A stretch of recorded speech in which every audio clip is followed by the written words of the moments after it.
Balkan Insider.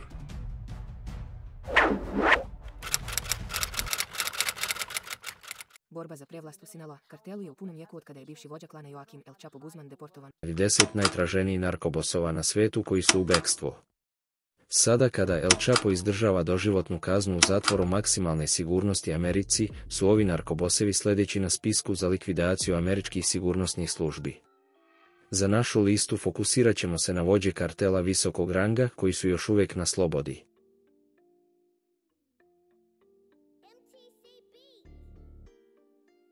Napišite mi u komentarima ispod da li je neko na listi nedostaje.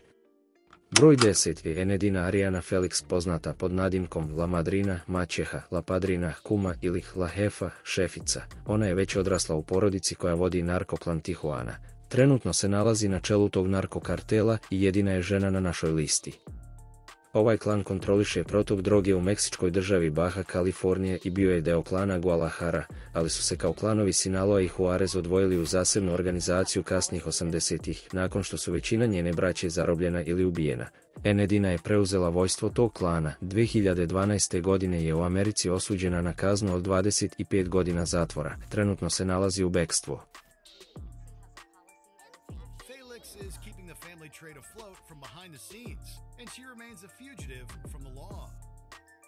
Broj 9. Kristi Kinahan, poznat i kao časni don. Krist Kinahan je irski krijumčar droge kojeg traže brojne organizacije uključujući američke DEA i irska policija. Američko ministarstvo spoljnih poslova nudi nagradu od $5 miliona za informacije koje bi dovele do hapšenja ovog Irca.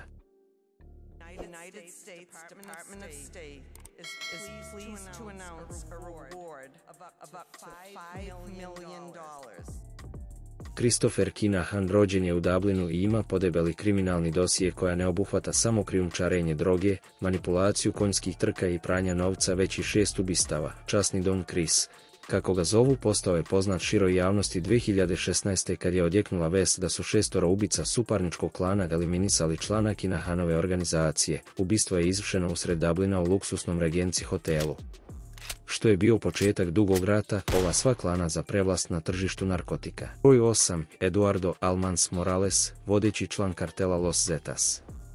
Dok se 2003. godine pridružio klanu Los Zetas, Morales, zvani El Segundo Morales, bio je kaplar u meksičkoj vojsci. Pričalo se da je 2009. godine u jednoj pucnjavi ubijen, ali policija nije potvrdila tu informaciju i još se nalazi na spisku najtraženijih begunaca Amerike. Stručnjaci za organizovan kriminal su mišljenja da je jedini način da ga uhapse je ako američke i meksičke službe organizuju zajedničku akciju. Kriminalna organizacija Los Zetas osnovana je 90. godine i većina njenih članova su bivši vojnici meksičke vojske. Banda dobila ime po taktičkim radiovezama koji se koriste vojni komandanti vojske.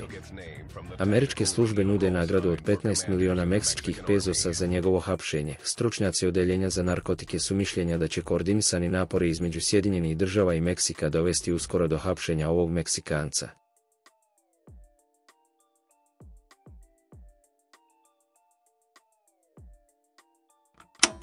Broj 7 je Julian Adonai Arčaga Karius, nalazi se na FBI-ovoj listi najtraženijih begunaca od 2021. godine. Sumnja se da taj kriminalac predvodi međunarodni kriminalni klan MS-13 iz Hondurasa, koja kontroliše velike delove srednjoameričkih gradova i tako šire svoju moć nad sve većim teritorijama. MS-13 je nastao u Los Angelesu, ima 70.000 članova širom sveta, duboko je umešan u organizovani kriminal, uključujući iznudu, pranje novca i trgovinu drogom. Vremenom se proširio i na druge američke gradove. Sumnja se da klan MS-13 prodaje drogu i oružje afroameričkim uličnim bandama.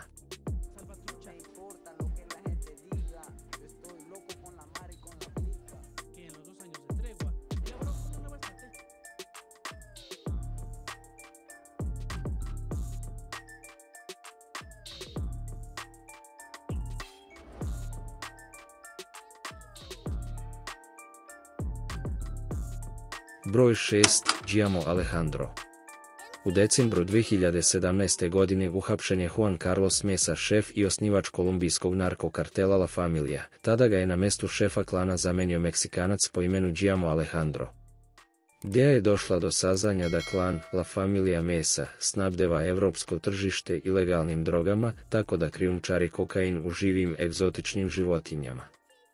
Zbog ovog neobičnog načina švercovanja, Giamo Alejandro postao je poznat po imenu La Bestia Bandido, što na španskom znači bandit čudovište. Broj 5. Pichapitosi. Kada je 2016. poznati svetski kralj droge Joaquin Guzman Loera po treći put uhapšen, 4 njegova sina su preuzela vlast nad delovima Sinaloa kartela. O bekstvu El Chapa iz zatvora kroz kilometar i po iskopan tunel sam snimio poseban video, kliknite gore desno. Njihova imena su Ovidio Guzman Lopez, Ivan Archibaldo Salazar i Alfredo Guzman Salazar, koji je pre nekoliko dana po drugi put uhapšen.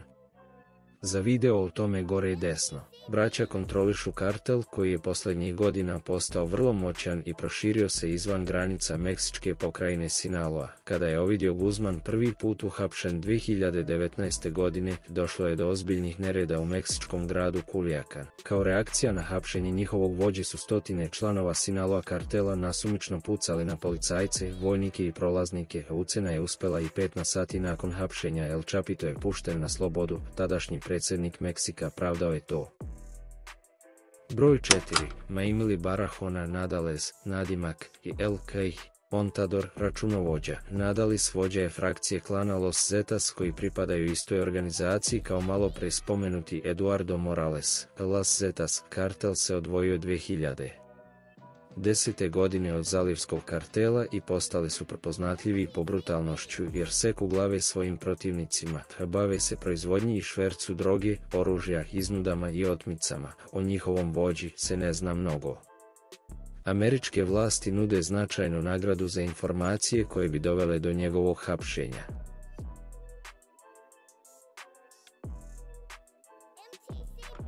Treći na našem spisku je Juan Pablo Ledesma.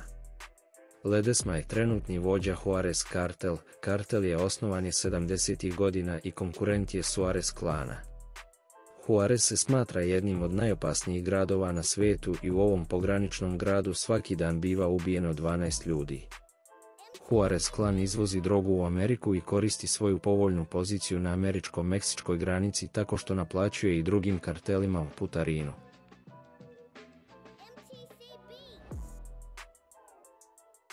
Broj 2 je Nemesio Osaguera Cervantes, u podzemlju nazivan El Mencho, je vođa klana Jalisco Nueva Generacion i isto kao drugi karteli poznati su po ekstremnom nasilju protiv policije i konkurentskih klanova.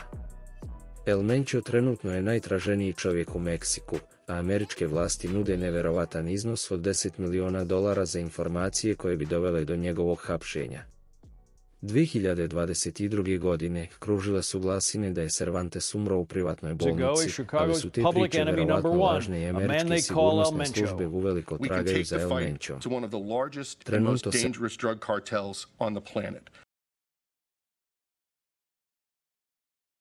vode žestoke borbe raznih frakcija unutar tog klana, što je dovelo do povećanog nasilja u Meksiku po tvrdnjama FBI.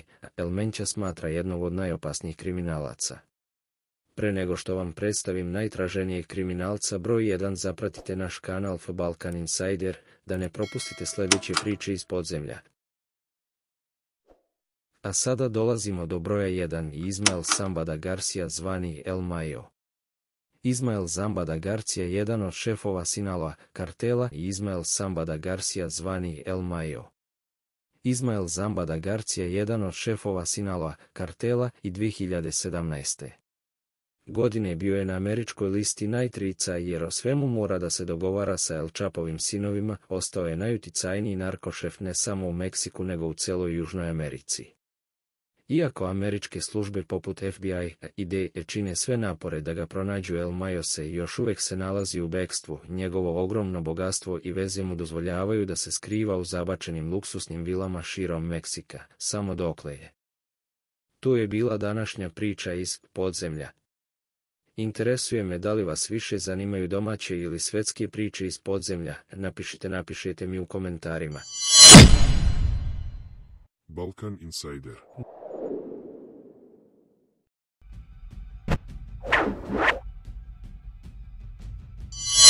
Balkan Insider.